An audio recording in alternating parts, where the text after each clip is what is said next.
tend to be very lenient on pro athletes in the middle of a game having a meltdown. I don't want them touching fans, but this is pro sports. I think being a reliever, we've had 250 blown saves, Adam. You generally knew when you were pitching. You had the emotional discipline. You controlled. You knew. Relievers are different. You get inserted mid-roller coaster ride into games. It's hard. And so when Lopez melted down, my takeaway is this is one of the hardest things to do in the sport. How does a guy like you, 18 years in the bigs, how do you look at that? Would you cut him? Would you find what do you do with this? What do you make of it? Well, I mean, first of all, thanks for having me on the show. I'm a fan of yours and the show always. And it's risky bringing me into a Mets conversation. Mets fans typically do not love me, Colin, so they may be flipping the channel here. But I will say that, to your point, a relief pitcher, they get brought into the middle of a game in the biggest spots. Always, I was a relief pitcher for a year. It is anxiety packed. Yeah, and these guys, usually a relief pitcher is slamming a Red Bull or something right there just to pump them up right before they go out there. And then, you only have a very short stint when you're out there on the field to get the job done. And there's so much riding on that one performance that, if it goes great, then you see the huge fist bumps. And if it doesn't go great, you see reactions the other way. But to your point, when you're out there competing, and you're giving it every single thing that you can in a sport and job that you've been wanting to do since you were 4 years old, not everyone handles it the same. Not everyone handles it great in those moments. I certainly had moments where I thought, man, I totally blew that. I did not handle that like I should have. But I would be willing to bet that there's more going on in this situation than just throwing the glove over the net, because that doesn't usually warrant a designated for assignment. So it could be that, could be others. I know it's very hard to play in New York sometimes for guys who maybe you're not used to it or made for that situation. It's an incredibly tense situation, but I bet there's more in that situation than we know about. Adam, it's interesting. You didn't have a lot of meltdowns, and I do think for starting pitchers is one of those positions like quarterback that emotional maturity, emotional discipline is really important. You can give up a dinger. You can't let that become two. Like, you have to get over stuff really fast. Like they say, quarterbacks have to get over interceptions in about 10 seconds. You got to get over stuff. Umpires, I think if I was an umpire, I would be very lenient on language. I'm not playing, you are. Some of this could stem from, that umpire is third base umpire on the mound. That's 40 feet. I saw Bryce Harper get thrown out first inning. I'm like, Bryce is an emotional guy. It's easy to bang on umpires.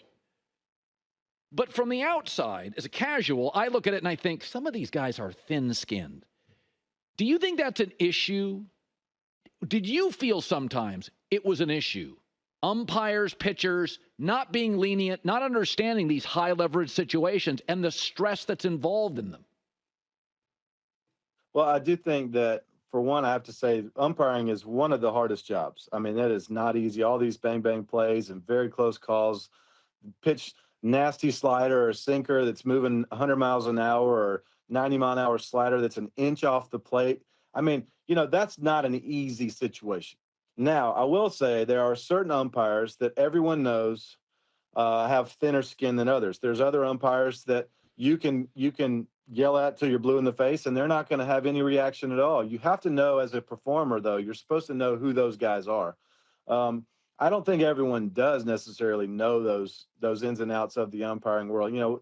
Mike Maddox used to tell me all the time, when you go up there and you go up to bat and you're going to see the umpire, ask him how his day was or how his family's been, or learn something about the umpire before the game that you can speak into it. Hey, I saw so-and-so happen. I was sorry to hear about your wife, or whatever. And that goes a long way with them just kind of humanizing the relationship. But I do think that there's a few umpires that certainly have a little too thin a skin. I do also know the rules of the game. You can almost say whatever you want to an umpire if you don't make it personal. Right. If the catcher doesn't turn around and look at the umpire, he can say almost whatever he wants as long as he doesn't make it personal. Now, what we don't know is, did he say something personal? And, if you say something personal, it's not professional, and then you're supposed to get rung. But if an umpire just has thin skin and maybe throws him out, the sad part about it is, in the case of Bryce Harper, for a fact, and I know for a fact, that there was a whole lot of families that have been talking about going to see Bryce Harper play. That's right. Their kid wanted to go see him. They talked about it all day at school. They couldn't wait to go see their favorite Bryce Harper play in person. They had never seen him before, and then he got tossed in the first inning. That's a sad thing. So it happens sometimes, but umpires are people at the end of the day, and they have bad days and good days and reactions and overreactions just like we do. I have been surprised that Shohei Ohtani, despite the hovering controversy, has been a monster. I also think DHing is tough because, you just sit around, wait for your next at bat. It's rough. If you struck out, you got 50 minutes to an hour to just sit around. At least in basketball, you got the ball back in your hands, or in hockey, you got the puck on the stick. You have another pitch. Are you surprised? The move to L.A., pressure. DH now, sitting around. Controversy. Are you surprised how good he's been? I'm not surprised in the least. I'm actually annoyed at myself. I wanted to go out on a limb before the season started and pick him as my MVP candidate. And even though he wasn't going to pitch going into it, I almost picked him as my MVP candidate on the MLB Network, and I didn't, because I didn't believe in myself enough to have that call. But here's why he's having that kind of success. He's one of the most talented athletes in the entire world.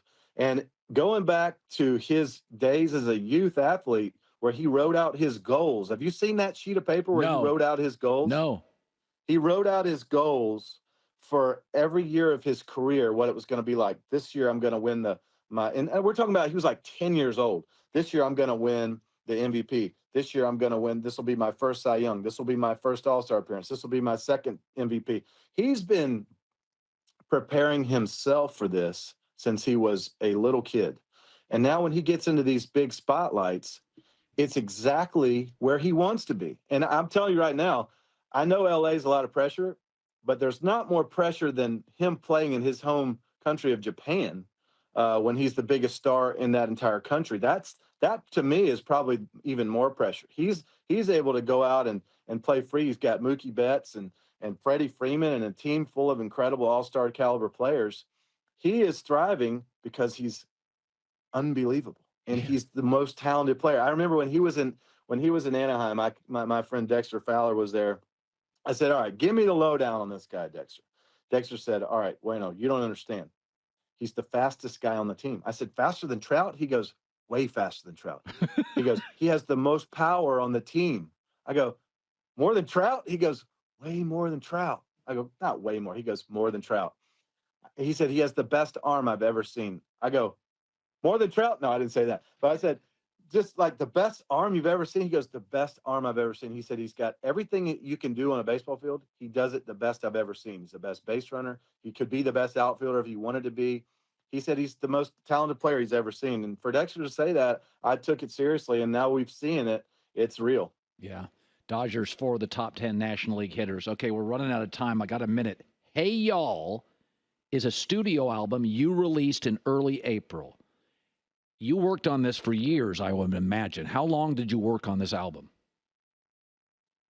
We started working on this album in 2020 when it didn't take away from baseball. And, I started writing these songs with my friend Gary Baker. I guess take it back before that, 2017 or 18. 2017 was the first time that I ever played the guitar and sang in front of Gary Baker, who's producing the album, is co-writing on the album also.